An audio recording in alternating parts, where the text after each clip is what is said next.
और दूसरा ये कि अभी जो आमतौर पर शरबत मिलते हैं ना, जैसे बिजोरी शरबत या संदल है, ये भी फ़ायदेमंद है गर्मी के हवाले से। और तुखमलंग का जो चल रहा है आजकल, ये इसका भी बहुत फ़ायदा है। लेकिन स्क्रीन वाला मिलता है, इंसान खुद ही घर पे बनाकर पिए और इसमें नींबू शामिल कर ले। नींबू जो है ना गर्मी का दुश्मन है, प्याज़ और नींबू। तो इसको भी अगर इंशाल्लाह इस्तेमाल करेंगे, तो गर्मी के जो ये सिस्टम चल रहा है, इससे इंसान बच सकता है।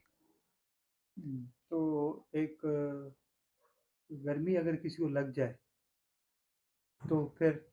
लग जाए ना तो देखना चाहिए ना गर्मी किस लिहाज से लगी है उसको। जैसे मैं आपको बताया कि अगर किसी को बंदे को यूं गर्मी लगी है कि वो उठता है तो उसको चक्कर आते हैं, आंखों में अंधेरा हो जाता है, या वो देखता है आसमान में मुख्तलिफ किस्म के वो नजर आते हैं, साए नजर आते हैं, ये बहुत हाई किस्म की गर्मी होती है जो इंसान को लग जाती है, दिमाग की गर्मी होती है।